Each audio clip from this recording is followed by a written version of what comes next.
കൂട്ടുകാരെ, ഞാനിന്നിവിടെ അടുപ്പിൽ വെള്ളം വെച്ചിട്ടുണ്ട്. എന്തിനാണെന്നറിയാവോ? ഞാൻ ഇച്ചിരി ചീനി പുഴുങ്ങുകയാണ്. മരച്ചീനി, മരക്കിഴങ്ങ് എന്നൊക്കെ പറയുന്നത് പുഴുങ്ങുകയാണ്. അതുകൊണ്ട് ഇവിടെ ഞാൻ കഴുകി നുറുക്കി വെച്ചിട്ടുണ്ട്. ഇത് ഞാൻ വെള്ളം തിളച്ച് വെള്ളത്തിലോട്ട് ഇടുകയാണ്. ഞാൻ ഇപ്പം ഇതിൻ്റെ കൂടെ ഞാനൊരു മുളക് അരച്ചതുണ്ടാക്കുന്നുണ്ട്.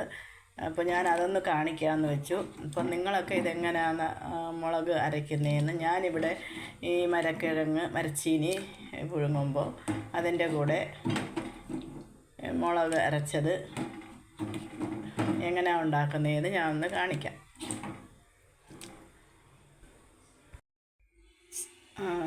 വെള്ളം ഇങ്ങനെ തിളച്ച് വരുന്നുണ്ട്. അപ്പോഴത്തേക്ക് നമുക്ക് മുളക് അരയ്ക്കാം.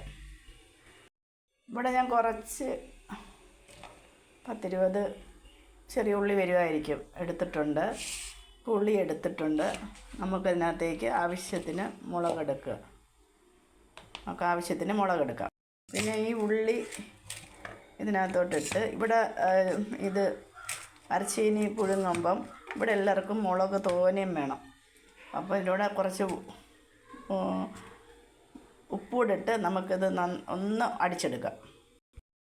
ഇത് അരച്ച് വെച്ചിട്ടുണ്ട്. ഉപ്പൊക്കെ പരുവത്തിനിട്ടിട്ടുണ്ട്. ഇതിനകത്ത് കുറച്ചധികം എണ്ണ ഒഴിക്കണം. കുറച്ചധികം എണ്ണ ഒഴിക്കണം. നമുക്ക് എണ്ണ ഒഴിക്കാം. എണ്ണ നന്നായിട്ട് ഒഴിച്ചിട്ടുണ്ട്. നന്നായിട്ട് ഇളക്കി അങ്ങനെ മരച്ചീനി പുഴുങ്ങിയത് ഇവിടെ റെഡി ആയിട്ടുണ്ട്. അതിൻ്റെ കൂടെ അതാണ്ട് മുളക് അരച്ചത്. ഇതിന് വലിയ എരിവൊന്നുമില്ല.